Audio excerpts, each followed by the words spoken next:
Hey, what's up guys? David Glenn of davidglennrecording.com and theproaudiofiles.com. Today we're going to finish up this 4-part series on how I use aux tracks to give me a greater level of control when I do parallel processing. We're going to be talking about a live bass guitar today, but if you haven't seen the other videos, we've covered kick, snare, and the lead vocal. If you've seen those videos, don't be afraid to try these on anything. You got acoustic guitars, beat production elements, toms, anything that you can think of. These just happen to be the 4 main things that I'm using parallel compression on and the aux trick with pretty much every mix that I'm doing now. So we're going to jump right in. The song is called Keep Holding On. It's by Antoine Jordan, produced by Rico Clark out of Atlanta. Shout out to his son, Devontae Davis, just 16 years old and tore up the drums.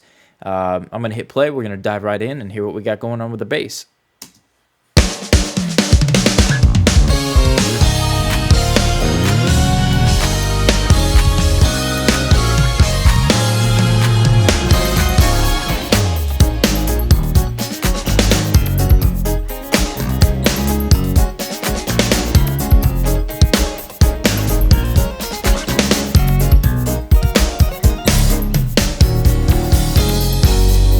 Alright, very cool. So lots of energy in this track, loving what's going on. Let's bypass, I tell you what, before I jump into what I'm doing with the bass, let me explain, for those of you who haven't seen the other videos, we've got an aux track right here. It's called the bass level. That bass level receives a signal, bass level, goes out to the low end, which then I have the low end going to my stereo bus.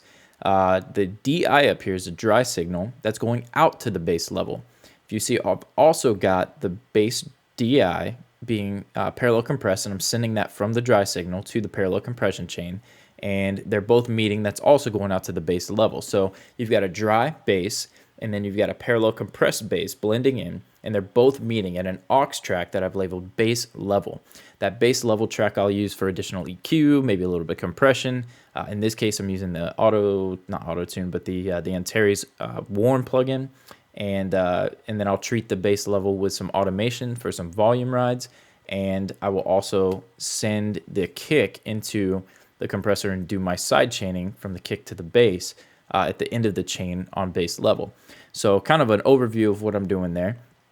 But the signal as it was given to me, let's kind of walk through one thing at a time, and then we'll hear it in the track. Here's soloed, just the bass, the way it was sent to me.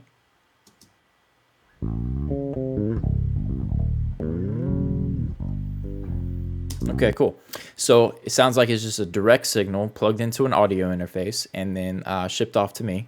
So nothing wrong with that. It gives me some extra control that I can do with it, but I want to bring some life into it. The first couple steps are just some very subtle changes, so I'll kind of do a before and after, but this is pretty minimal. Here again, the dry. Cool. And then here's the Studer. So a little bit of love to it. Let's pull that up. You can see what I've got.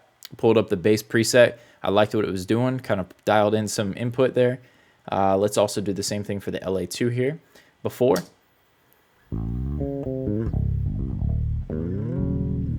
Cool. And then the LA2 engaged.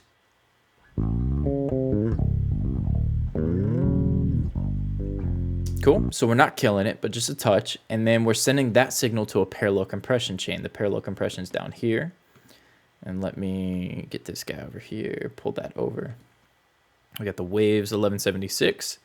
And there we go. Medium attack, fast release, and probably got about 10 dB of reduction there. Let's hear before parallel compression one more time. And then after.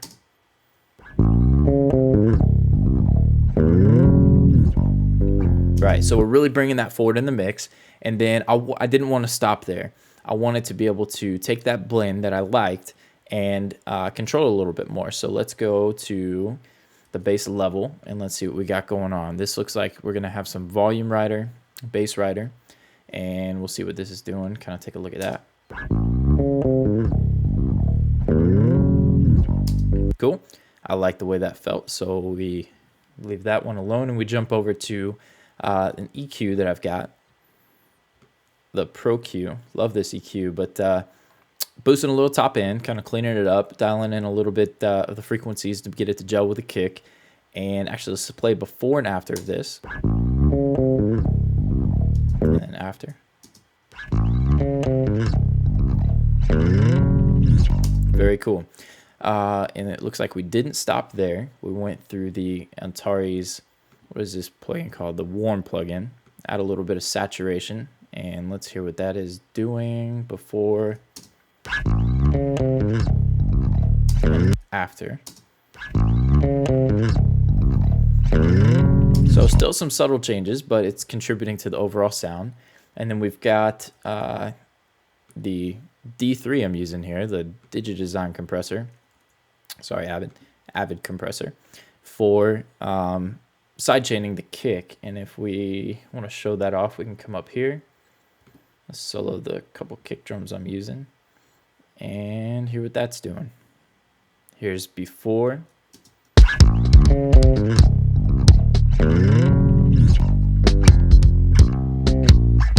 And after.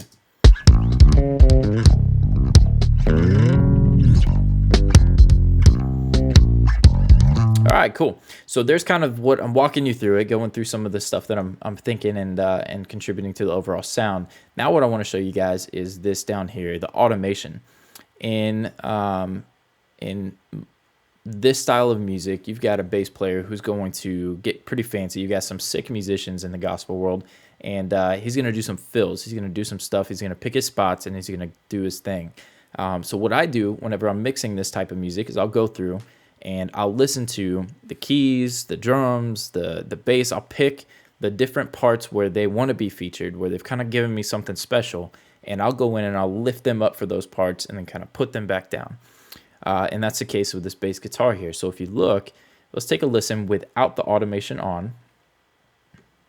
Let's disengage that for a minute. So this won't be active right now.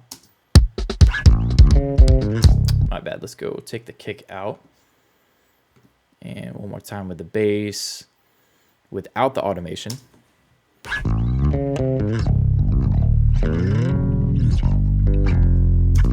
Now let's put it back in.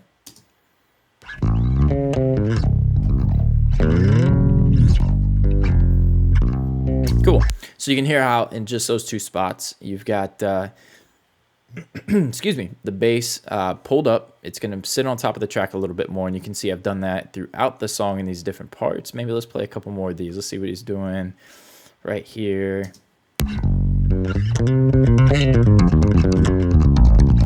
All right, cool. So there's one. Let's play another one.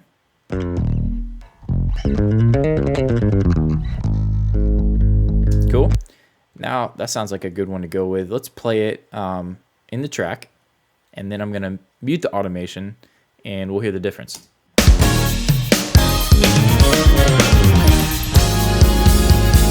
Right, cool. Now if I take the automation off, you'll hear the bass kind of disappears on us.